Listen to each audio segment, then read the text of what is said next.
Son las 6 de la mañana. Llega la hora de la verdad para pensar y analizar las noticias de Colombia y el mundo. La hora de la verdad en la red de Radio Red RCN con Fernando Londoño Hoyos.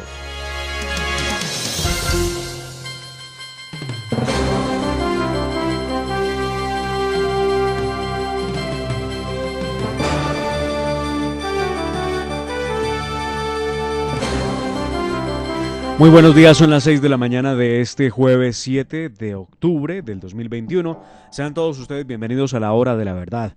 Bajo la dirección del doctor Fernando Londoño Hoyos, les saluda Demar Córdoba, que con nuestro equipo vamos a analizar las noticias más importantes de Colombia y el mundo. Y muchísima atención porque nuestra agenda informativa empezará hoy con el doctor Diego Molano, ministro de la Defensa Nacional, con quien conversaremos de la financiación de primera línea por parte de los terroristas del ELN.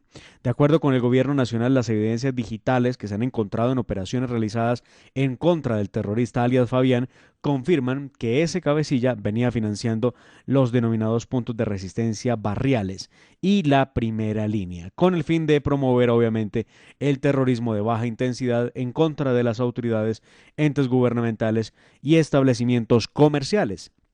Dicho sea de paso, lo que muchos hablaban era un paro cívico, resultaba siendo una toma guerrillera, como tantas veces lo ha dicho la precandidata presidencial María Fernanda Cabal y como también lo han apuntado otros miembros del Partido Centro Democrático que han venido analizando la situación y han visto cómo hay una estrecha relación entre los movimientos de guerrilla y algunos de esos grupos que dañaron la imagen de lo que sería una protesta en medio del paro.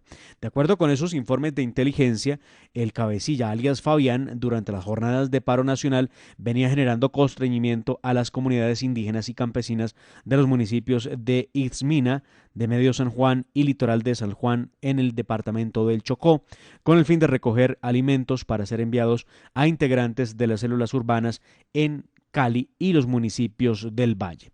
Pues todo va tomando sentido, cuando menos, respecto de las denuncias que siempre se hicieron del financiamiento a estos sujetos por parte de grupos criminales. Recuerden ustedes también, hubo noticias de la llegada de dinero por parte de alias El Paisa y alias Iván Márquez para financiar los grupos subversivos en las calles de Colombia en medio del paro nacional. Estaremos también después con Jorge Mantilla, politólogo PhD, especialista en seguridad y defensa nacional, experto en temas de frontera y sobre todo colombo-venezolana. ¿Cuál es la situación real de la frontera entre Colombia y Venezuela a propósito del anuncio del régimen de abrir de su lado la frontera? ¿Qué va a pasar? ¿Cómo será la situación de aquí en adelante respecto al tema comercial y obviamente de la ciudadanía que necesita estar de un lado y del otro de la frontera? Pero además, ¿cómo se va a enfrentar el fenómeno de la criminalidad que se ha tomado esa zona de frontera y que cobra por el paso precisamente al otro país? Pues bien, bastantes fenómenos para analizar y lo haremos con Jorge Mantilla.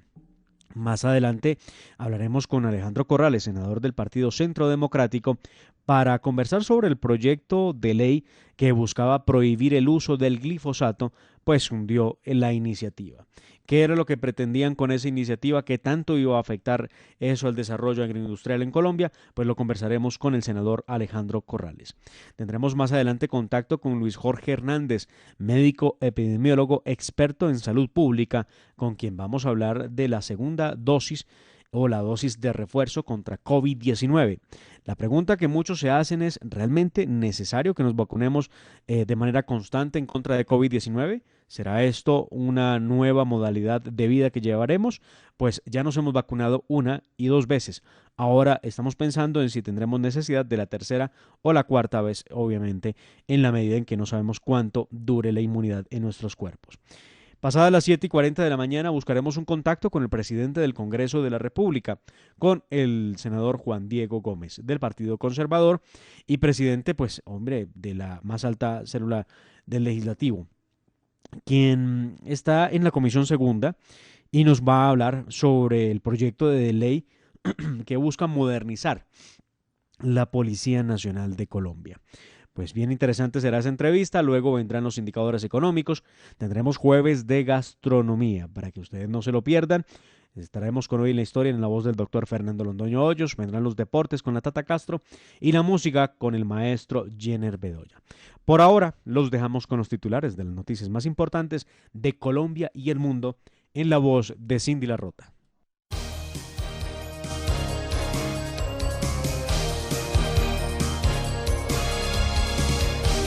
Y muchísima atención, en las últimas horas el presidente de la República, Iván Duque, firmó el decreto que implementa las 16 curules que llaman para la paz. Así lo anunció desde Villa del Rosario, en Cúcuta, durante la conmemoración de los 200 años de la Constitución de 1821.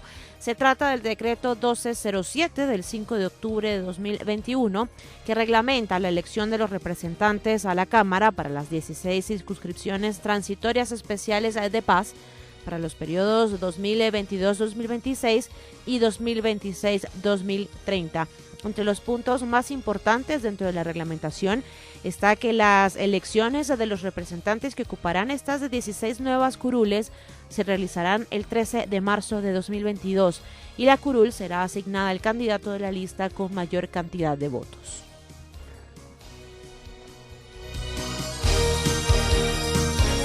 El proyecto que buscaba prohibir el uso de glifosato se hundió en el Congreso de la República. Enhorabuena la noticia. Por segunda vez se archiva en el Congreso de la República un proyecto de ley que buscaba prohibir el uso del glifosato para combatir los cultivos ilícitos. La discusión se dio en la Comisión Quinta del Senado y con 9 votos por el sí y 4 por el no se archivó la iniciativa. La oposición ya había presentado este proyecto en la legislatura pasada y no descartan presentarlo en la próxima. Y muchísima atención porque aumenta el número de indígenas desplazados que llegan a Medellín desde el departamento del Chocó. La Personería de Medellín informó que casi 200 indígenas han llegado a la capital de Antioquia por desplazamiento forzado desde el municipio de Carmen de Atrato, en el departamento del Chocó, específicamente de las comunidades de Consuelo, La Puria, El 18 y Quebrada Bonita. Este desplazamiento se da por el constante asedio de grupos ilegales en sus territorios. Y atención, si usted es usuario del corredor Bogotá-Villavicencio, mucha atención. La vía al llano será cerrada por obras en el tramo de Chirajara. Y lo estará por 7 días desde el martes 19 de octubre hasta el martes 26. El cierre será total en la vía Bogotá-Villavicencio entre las 11 de la noche y las 4 de la mañana, debido a las obras de construcción de la nueva calzada entre Chirajara y Fundadores. Expectativa por la apertura de la frontera entre Colombia y Venezuela a partir de este viernes. Aunque desde Venezuela se anunció la reapertura comercial de la frontera entre ambos países a partir del pasado martes, funcionarios del régimen establecieron que será desde mañana viernes. Gobierno de Colombia es escéptico frente al tema y esperará lo que suceda mañana para tomar las medidas correspondientes. Se amplía el capítulo sobre Colombia en la investigación de los Pandora Papers. Nuevos nombres aparecen en la lista de personas señaladas de supuestamente ocultar capitales en paraísos fiscales para evadir impuestos. Se trata de la familia Char, a la que se le vincula a 13 sociedades offshore que están registradas en Delaware, en Estados Unidos y en Panamá. Fuad Char Abdallah es señalado de ser beneficiario final de al menos 8 de esas 13 sociedades. Sus hijos, Alejandro, David y Arturo Char, también aparecen como beneficiarios sustitutos de estas empresas. Otras de las familias que aparecen en la lista de los Pandora Papers son la Araujo Perdomo, Gerlén Echavarría y Daes Abuchaibe. Moody's mantiene el grado de inversión a Colombia. Esta calificadora de riesgo decidió mantener el grado de inversión en Colombia, que en este momento se encuentra en Baa2, y mejoró la perspectiva de la nota crediticia de negativa a estable. Moody's explicó además que esta decisión se debe a la aprobación de la reforma tributaria por el Congreso de la República, reforma que el gobierno denominó Ley de Inversión Social. Evasión del pago de SOAT está por encima del 40%. No hay derecho. De acuerdo a lo que ha dicho Fasecolda, gremio que agrupa las empresas del sector asegurador, actualmente hay registros de una evasión del 47% en el pago del SOAT en todo el territorio nacional. Esto equivale a alrededor de 1.7 billones de pesos que el Estado deja de recibir. Los principales evasores son los motociclistas. En noticias de la pandemia, el número de casos nuevos de COVID-19 en Colombia se mantiene estable. Ayer el Ministerio de Salud reportó un total de 1.393 nuevos casos de COVID-19, mientras que los fallecidos fueron 32. Actualmente se registran 14.585 casos activos en todo el país. Y a propósito de la pandemia por COVID-19, el Ministerio de Salud advierte sobre un cuarto pico para finales del mes de octubre. El ministro de Salud, Fernando Ruiz, explicó que de acuerdo al seguimiento de comportamiento del virus y los modelos de análisis con los que trabaja el Instituto Nacional de Salud, un cuarto pico de la pandemia podría darse entre la última semana de octubre y principios de noviembre.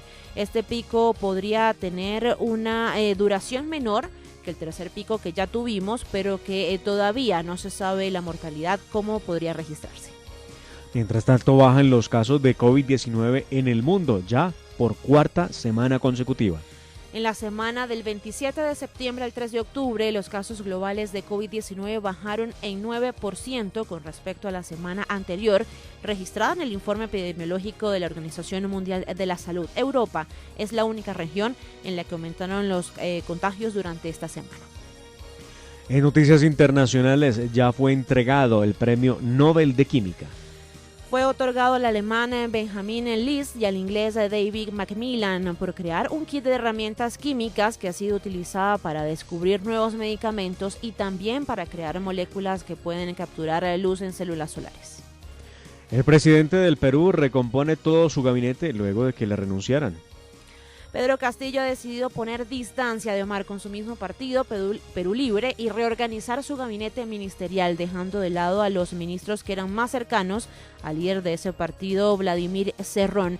El cambio más significativo fue el de Guido Bellido, quien había sido nombrado en un principio como primer ministro. Ese cargo ahora será ocupado por Mirta Vázquez, expresidente del Congreso durante el periodo de transición tras la crisis política de noviembre de 2020.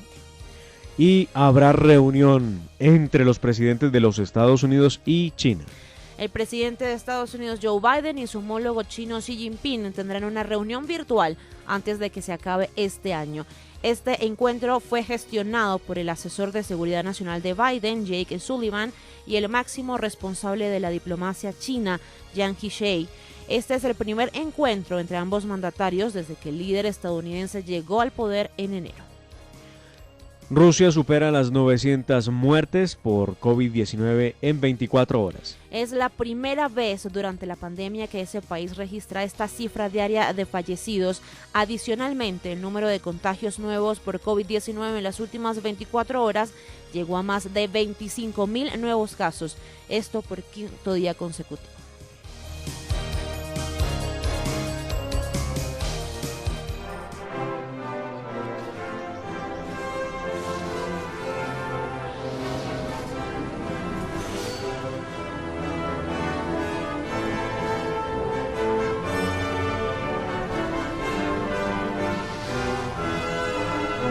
Y es momento de los titulares deportivos. Sin ganadores, iniciaron ayer las semifinales de la Copa Colombia. Tata Castro.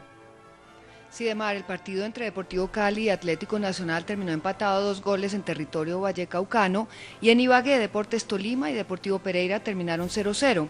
Los partidos de vuelta para conocer los finalistas se jugarán el 20 de este mes en Pereira y el 21 en Medellín. En ciclismo, Primož Roglič se quedó con la Milán-Turín. El ciclista esloveno cruzó de primero la meta ayer en la edición 102 de esta clásica disputada entre Magenta y Turín con un recorrido de 190 kilómetros. En segundo lugar terminó el británico Adam Yates a 12 segundos y el podio lo completó el portugués Joao Almeida a 35 segundos. Nairo Quintana fue el mejor de los colombianos en el noveno lugar a 48 segundos del ganador. España finalista de la Liga de las Naciones de la UEFA. La selección española se llevó la victoria ayer por 2-1 frente a Italia en el Estadio San Siro de Milán con un doblete de Ferran Torres y consiguió avanzar a la final que se jugará el próximo domingo 10 de octubre. Ahora espera rival del encuentro entre Francia y Bélgica que se jugará hoy jueves en Turín. Y en béisbol de las Grandes Ligas, en vibrante partido de los Dodgers de Los Ángeles avanzaron a la serie divisional. Los Dodgers vencieron ayer a los Cardenales de San Luis en el juego de comodines de la Liga Nacional al imponerse 3-1 con un jonrón en la novena entrada que impulsó Chris Taylor, y de esta forma sellaron su pase a la siguiente ronda, donde chocarán contra los Gigantes de San Francisco en semifinal. Y María Camila Osorio eliminada ayer en primera ronda del Indian Wells. Con parciales de 6-0 y 6-4, la tenista colombiana cayó frente a la bielorrusa Alexandra Sasnovich en 1 hora y 34 minutos de juego y se despidió en primera ronda de este Master 1000 de Indian Wells.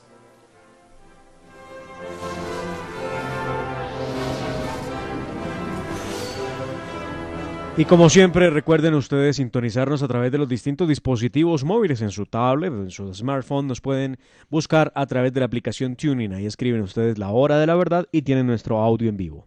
También pueden sintonizarnos cómodamente a través de Facebook Live o a través de YouTube o en nuestra página de internet www.lahoradelaverdad.com.co. Nos escuchan a través de nuestras ondas hercianas en Radio Red RCN. Lo pueden hacer sintonizando los 710 AM en Medellín, 1200 AM en Cali y 970 AM en Bogotá.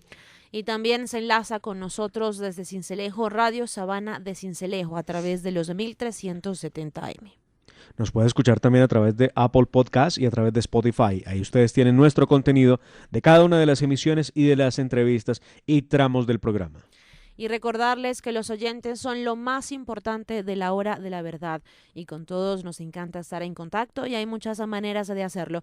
Nos pueden seguir en Twitter y enviarnos sus comentarios a nuestra cuenta @Hora de la Verdad, o también nos pueden seguir en Instagram en @La Hora de la Verdad Oficial, y en Facebook, en donde siempre estamos pendientes de sus opiniones y sus comentarios. En Colombia ya tenemos las 6 de la mañana, 18 minutos. Escuchan ustedes La Hora de la Verdad. Seguimos para llevarles a ustedes las noticias más importantes de Colombia y el mundo en breve con nuestra información.